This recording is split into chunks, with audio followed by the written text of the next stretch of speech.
My name is Elliot and I'm a self-proclaimed Groovalutionary. Wouldn't it be amazing if we all just focused on living our best lives?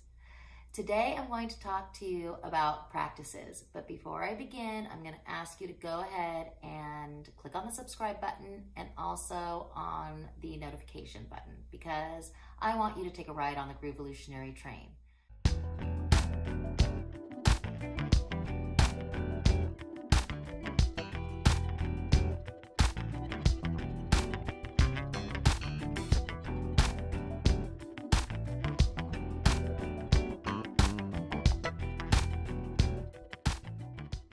So, the topic of practices is pretty important to me.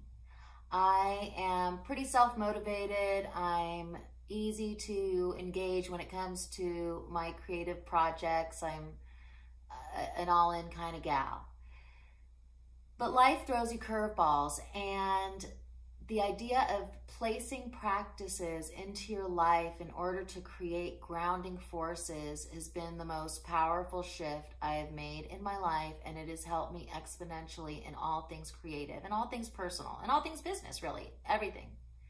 The three things that I really practice the most are yoga, journaling, and breathing. Sometimes those practices end up adjusting ever so slightly depending on our schedule, but it's the implementation and the commitment and consistency that really helps us focus on keeping us in flow and in touch with what we want, how we feel in our bodies, where we might need to straighten up a little bit, where maybe we're eating too much, we're like bloopy-doop. And so the practices allow us time to simply be in our bodies. The implementation of practice is really the conduit to further creativity. With yoga, I'm crazy about yoga, and there are many modalities of yoga.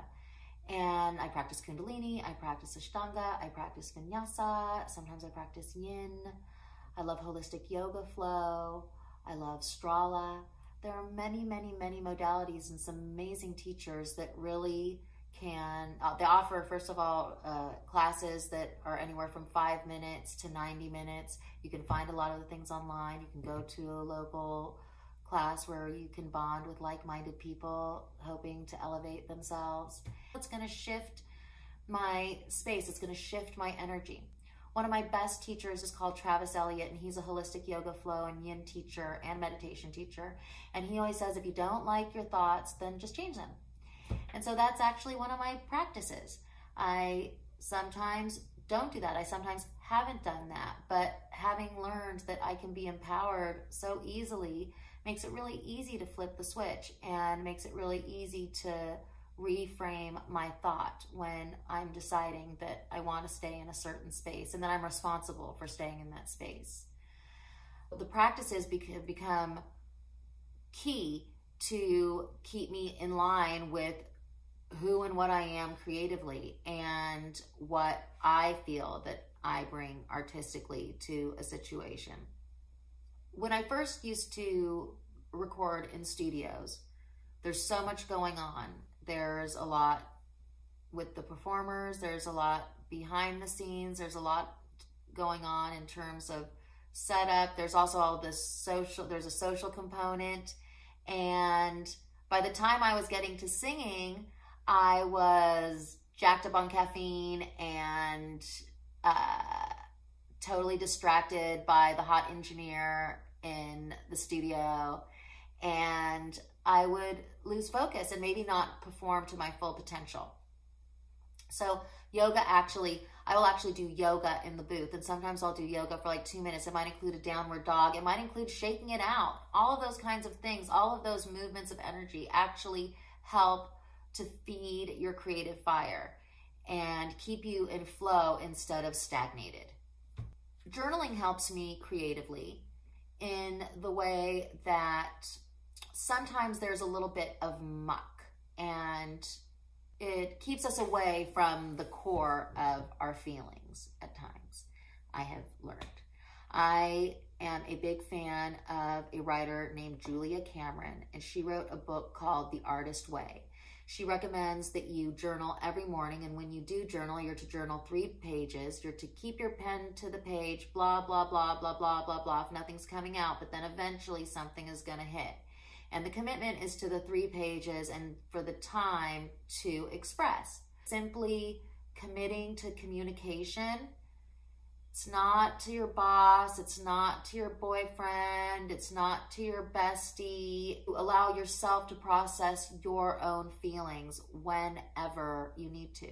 If you're afraid that somebody might find that journal, you might just go ahead and scribble it down, and then you get to throw it away, and that's the end of it. But it's the flow of expression and practicing the flow of expression that is key if you are a creative. Breathing. Oh my gosh, so important. So I actually had, I will say, a form of mild anxiety a lot of my life. I didn't take meds for it, but I definitely drank up a storm, and I definitely did a lot of numbing things that did not keep me in tune with my own power. And the breathing is such an obvious and vital part of our lives. You don't have to be a creative to want to breathe well. There's no downside to breathing fully and totally. The only thing that can happen is that you're going to fill your body with energy and oxygen from all around this beautiful planet, and you're going to allow yourself to settle. It's going to feed your heart, it's going to feed your tummy, it's going to feed your skin. It's key.